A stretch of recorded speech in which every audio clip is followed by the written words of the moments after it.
بسم اللہ الرحمن الرحیم السلام علیکم ورحمۃ اللہ وبرکاتہ الحمدللہ وحدہ الصلاۃ والسلام علی من لا نبی بعد اما بعد فاعوذ باللہ من الشیطان الرجیم بسم اللہ الرحمن الرحیم۔ تبیان القرآن اکیڈمی کے پلیٹ فارم سے آپ سے مخاطب ہوں اور سورۃ البقرہ کے ہم ترجمہ کر رہے تھے تفسیر کے ساتھ، اور 23 آیات ہم کر چکے۔ آگے آیت نمبر 24 دیکھیں۔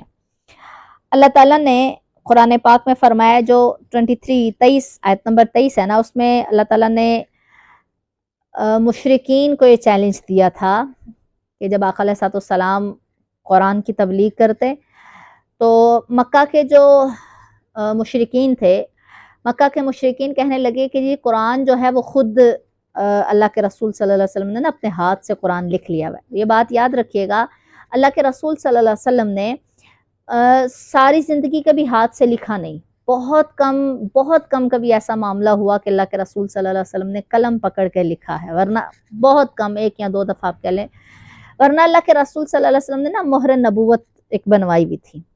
آپ بادشاہوں کو یا دوسرے جو شہروں کے حکمران تھے، آپ ان کو جب تبلیغ کے لیے خطوط لکھا کرتے تھے تو آپ بجائے اپنے دستخط کرنے کے آپ مہر نبوت لگایا کرتے تھے۔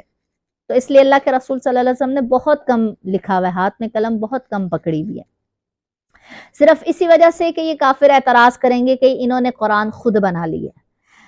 تو یہاں پر بھی وہ یہی کہہ رہے ہیں، جی آپ قرآن خود لکھ لیتے ہیں اور پھر آ کر ہمیں کہتے ہیں جی اللہ کی طرف سے ہے، جبکہ آپ یہ قرآن خود لکھتے ہیں۔ تو اللہ تعالیٰ نے اس کے بارے میں پھر اس کے جواب میں اللہ تعالیٰ نے ایک آیت نازل فرمائی کہ ٹھیک ہے، اگر تمہیں شک ہے نا، جو ہم اپنے محبوب بندے پر محمد صلی اللہ علیہ وسلم پر نازل کیا، اگر تمہیں شک ہے فَأْتُوا بِسُورَةٍ مِّن مِّثْلِهِ، تو پھر ٹھیک ہے، تم کوئی ایک سورت لے آؤ۔ اب اعتراض مشرکین مکہ نے کیا، لیکن یہ جو اللہ تعالیٰ نے چیلنج دیا ہے نا کہ تم لے آؤ کوئی ایک سورت، اب قرآن کی سورت دیکھیں تو قرآن کی سب سے چھوٹی سورت کون سی سورت ہے؟ سورۃ الکوثر، 3 آیات ہیں، چھوٹی سی ہے۔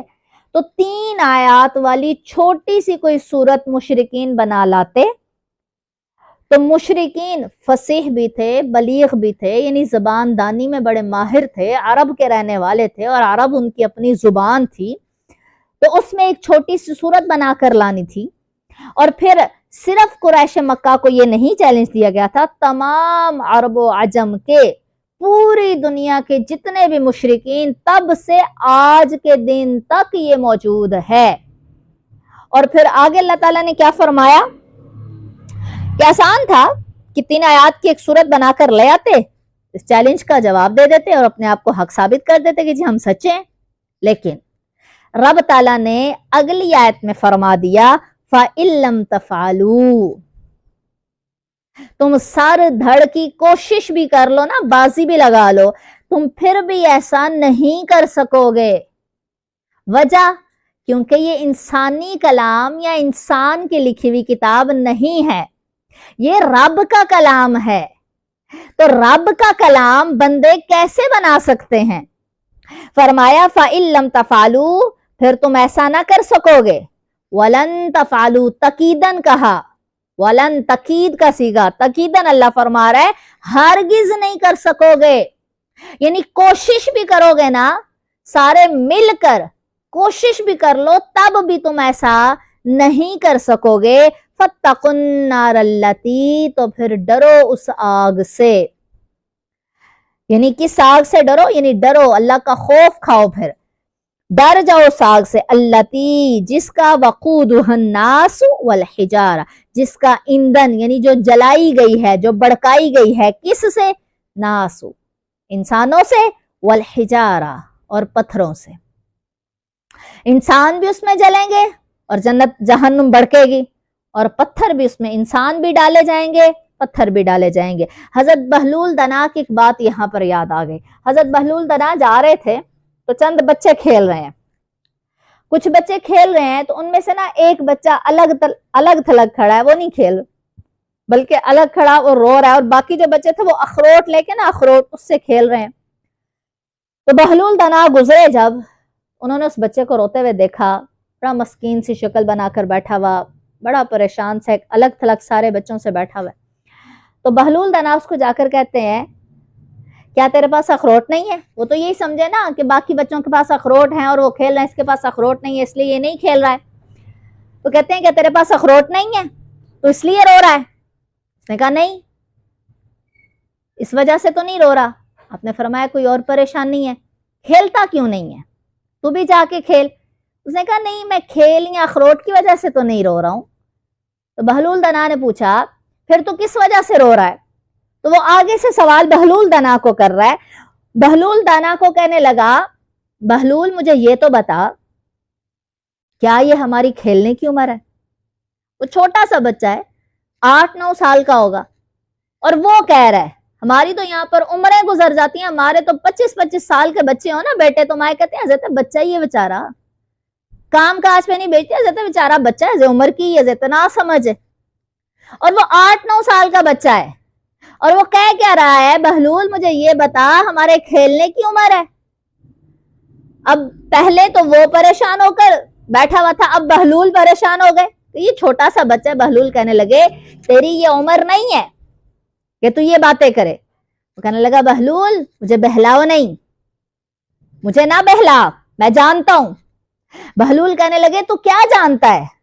وہ کہتا ہے میں جانتا ہوں، قرآن کہتا ہے فَاتَّقُوا النَّارَ الَّتِي وَقُودُهَا النَّاسُ وَالْحِجَارَةُ، ڈرو اس آگ سے جس کا ایندھن انسان اور پتھر ہوں گے. اور مجھے پتا ہے میری ماں جب آگ جلاتی ہے نا تو آگ جب جلاتی ہے تو چھوٹی لکڑی پہلے ڈالتی ہے، وہ چھوٹی لکڑیاں پہلے اندر کرتی ہے آگ کو جلدی بھڑکانے کے لیے. تو مجھے ڈر ہے، مجھے خوف ہے کہ رب جہنم کو بھڑکانے کے لیے ہم چھوٹوں کو پہلے آگے نہ کر دے. اللہ اکبر. اب دیکھیے یہ سوچ اور یہ تربیت دیکھیے، اور ہم اپنے بچوں کی کیا تربیت کر رہے ہیں. ہمارے بچے 25-25 30-30 سال کی عمریں ہو جاتی ہیں اور یہ سوچ یہ فکر نہیں آتی ہے. اور بہت سارے تو میں نے عمریں گزر گئی دیکھا ایسے لوگوں کو کہ نماز کی طرف تو رغبت ہے ہی نہیں ہے. اللہ تبارک و تعالی ہماری رغبت نماز کی طرف کرے، ہمارے دلوں میں نوجوانوں کے دلوں میں نوجوان نسل میں خوف خدا پیدا کرے، ایسا خوف جیسا اس بچے کے دل میں خوف ہے. اللہ کرے اللہ ہماری ماں کو یہ سمجھ دے دے کہ وہ مائیں اپنی بچوں کی یہ تربیت کر سکیں. آج ہماری ماں کی اپنی تربیت نہیں ہے، بچوں کی تربیت کیا وہ کریں گی؟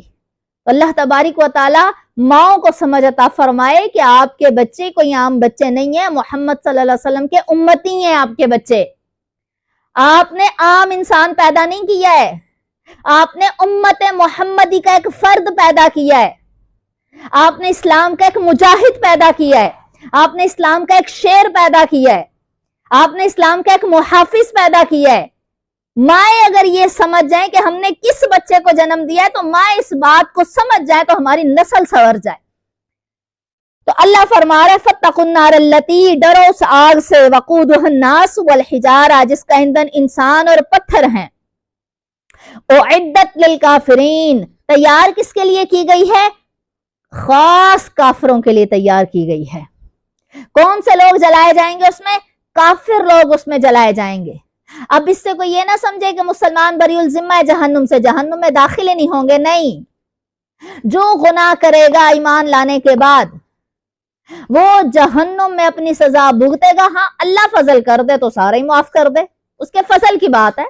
عدل کریں تے تھر تھر کمبن اچیاں شانہ والے، فضل کریں تے بخشے جاون ساڑے جے منہ کالے. یہ تو اس کے فضل کی بات ہے. فضل پہ آئے تو بڑے بڑے گناہ معاف کر دے. عدل پہ آئے تو پھر سب سے پہلے تو حضرت سلیمان تمام انبیاء سے پیچھے 40 سال حساب دے رہے ہیں نا. اس کے بعد عبد الرحمن کے بارے میں اللہ کے رسول صلی اللہ علیہ وسلم نے فرمایا، عبد الرحمن، اللہ کے رسول نے فرمایا عبد الرحمن میں نے خواب دیکھا ہے عبد الرحمن کے بارے میں. آپ نے فرمایا عبد الرحمن میں نے خواب دیکھا ہے کہ سارے جنت میں چلے گئے اور تو رہ گیا، میں کھڑا رہا، میں تیرا انتظار کرتا رہا کہ تو آئے اور تجھے لے کر جنت میں داخل ہوں. فرمایا یا رسول اللہ میرا گناہ؟ فرمایا اللہ نے تجھے مال بڑھا دیا ہے.